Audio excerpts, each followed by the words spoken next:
Welcome to the B block of this week's Weed Talk News. I'm Alaina Pinto. There are 38 states with medical cannabis programs who have decriminalized the plant across the country. In Arkansas this week, the first medical dispensary to have its license revoked was Green Springs. In that state, the Alcohol and Beverage Control Division implements inspections and fines. And in this case, that dispensary had close to 50 violations for the past 4 years that include selling expired items, sanitation issues, inventory discrepancies, and others. Well, what is going on in Las Vegas? America's adult playground is starting to get comfortable with their new social clubs for cannabis consumption. Our correspondent there, Tina Tasaka, has been doing field research, and here's her report from the 702. I'm Tina Tasaka with 420 Technologies, reporting this week's Nevada report for Weed Talk News. This past week, the Chamber of Cannabis held its political roundtable for one and all and spoke on many topics that are the forefront of all Nevadans, including the role of cannabis enhancing tourism, leveraging cannabis for local economic growth, political education for cannabis, along with health implications, social equity strategies, and better promoting in the cannabis space. The candidates that participated included Chandra Armstrong, candidate, City Council; Robert Taylor, candidate, City Council; Cameron C.H. Miller, candidate, City Council; Kara Jenkins, candidate, Las Vegas Mayor; Cedric Creer, candidate, Las Vegas Mayor. Las Vegas-based behemoth Planet 13 Holdings is a step closer to a major expansion in Florida. The Florida Office of Medical Marijuana Use, OMMU, gave the green light to Planet 13 for the proposed sale of Planet 13 Florida and the acquisition of Vitacom LLC, the company announced this past week. The sale of Planet 13 Florida, which owns a medical marijuana treatment center license issued by the Florida Department of Health to SGWFL Enterprises LLC, was a closing condition to the company's proposed acquisition of Vitacom. Planet 13 first announced that it had entered into a membership interest purchase agreement to acquire all of the ownership interests of Vitacom in August for $48.9 million. With this deal, the Nevada-based multi-state operator would obtain Vitacom's 26 dispensaries, representing Florida's 9th largest dispensary network.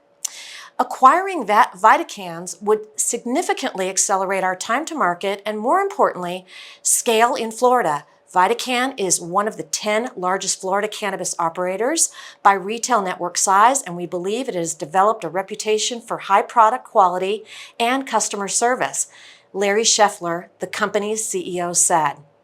Well, best to Planet 13, and we're all certainly watching Florida and following Amendment 3, the passing of recreational marijuana in the sunny state of Florida. I'm Tina Tasaka with 420 Technology, and that's it for the 702 and Weed Talk News.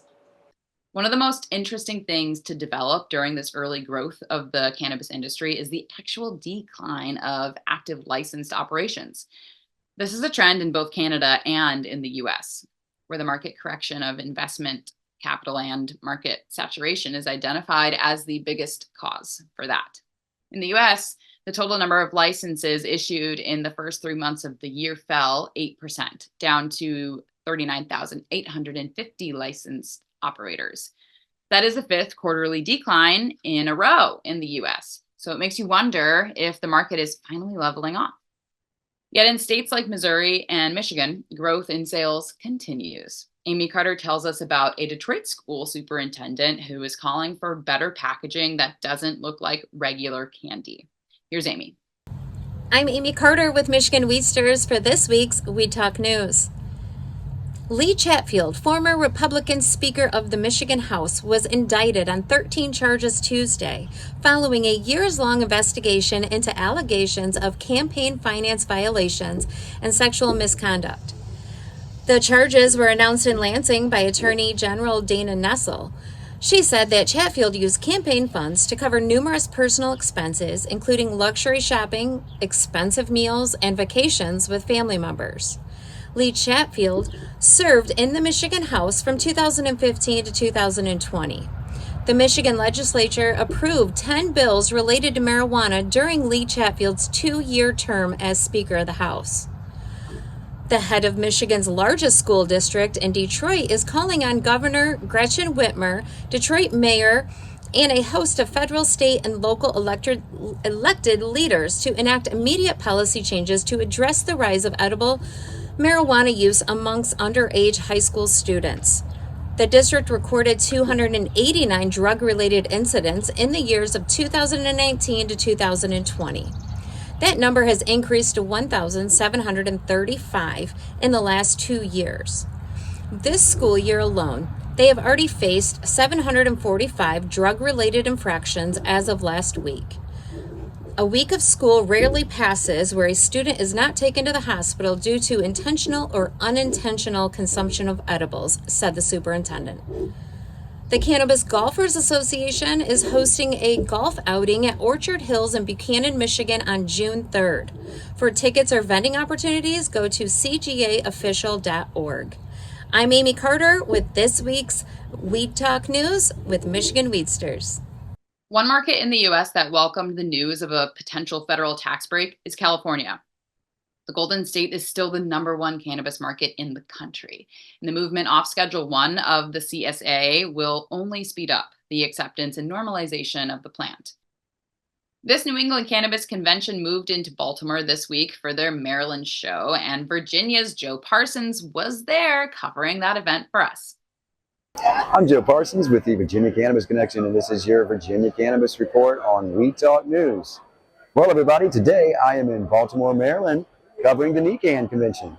That's right, this is the first time that the New England Cannabis Convention has ever been this far south.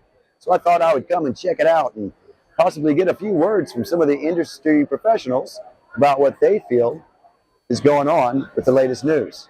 And what's the latest news, you might ask? Well, unless you've been in the hole for the last few days, you know that it's the move, potentially, from Schedule 1 to Schedule 3. So I'm going to find out what everyone thinks about it and hopefully get some good insight on where the industry is going in the future. So I am Safita Artist Mills. I'm president and co-founder of the United Empowerment Party, along with our other co-founder, Redman, Reggie Noble. And we are a political party that is federally recognized, registered with the FEC, and we focus on cannabis policy and legislation. And our biggest purpose and mission in creating this party is to make sure that there's true representation for the people, that someone is the liaison between elected officials and the communities, making sure that we hold them accountable to the promises that they make to their constituents. In addition to that, we are pushing heavily for descheduling, which from the beginning we felt that that is what is necessary in order for us to truly free the plant and give it back to the people and make sure that we can get the most benefit out of this economically, as well as with research and development and what this plant does medicinally in healing people and communities all over the world. As you can only imagine, that was a lot of fun and super educational. I was proud to be a part of the first time the New England Cannabis Convention came this far south to Baltimore, Maryland. Not only did I learn a lot, but I got a lot of great input from some industry professionals about the potential move from Schedule 1 to Schedule 3. I'd also like to give a little bit of love to fellow pro-cannabis media correspondent Andrew Behringer. Thank you so much for allowing me some time to hang out with you and share your time with Madman Plant. So that's going to do it for this week's Virginia Cannabis Connection report on Pro Cannabis Media's Weed Talk News. Once again, everybody, stay lifted. The DEA announcement about its acceptance of the HHS recommendation to move cannabis to Schedule 3 sent the stock market booming in the cannabis sector. Doug Miller was one of the first to predict that something was brewing in that space about 3 weeks ago. And that's why we like his High on Wall Street reports. Here's Doug. I'm Doug Miller from High on Wall Street with this week's Cannabis Stock Report for Weed Talk News. Canopy Growth raised proceeds of roughly $50 million through an exchange and subscription agreement with an institutional investor. Now that the price popped, they got an investor to put more money into the company since they have a ton of debt, and this dilutes the stock price. Let's take a look at what I said prior to the stock price soaring. On January 23rd, 2024, I mentioned Canopy Growth was getting ready to run and it was trading around $4.58. Then on April 17th, 2024, I mentioned that they were all setting up and I would not be surprised to see some form of federal legalization. Well, I was not too far off as they rescheduled it 2 weeks after I mentioned that to a Schedule 3, and all the cannabis stocks were soaring. On April 30th, 2024, Canopy Growth reached $15.76 in the after hours for a gain of $11.18 or 244% plus profit. 3 days later, it's trading around $10.24. And that is why I always say lock in profits and trade smart. The chart's always set up way before the news comes out, and it's important to sell on that news. Cannabis stocks are still setting up to run more, but be sure to catch the dips and trade smart. And that's this week's Cannabis Stock Report. Reporting for Weed Talk News, I'm Doug Miller. That will do it for the B block of Weed Talk News. But when we come back, we will introduce you to our new correspondent from Texas, who has a story about their governor ready to sue some of the cities in that state who have decriminalized the plant medicine. Back with more after this.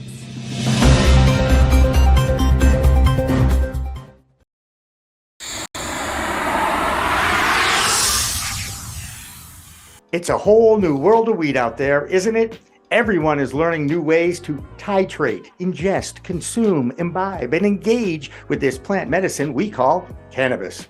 Now, let me tell you my cannabis story. You know, I've had 4 major surgeries in the past 23 years and suffer from osteoarthritis with a variety of metal parts in my body and one on deck. Now, thanks to those chronic pain issues, I've been a medical patient in Massachusetts for almost 10 years now.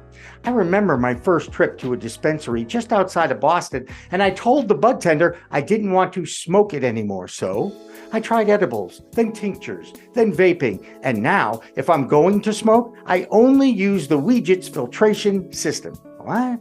The Weedgets.com, Weedgets, that's weed, W-E-E-D, G-E-T-S.com, is where you'll find the planet's coolest product that cools the smoke from everyone's favorite flower.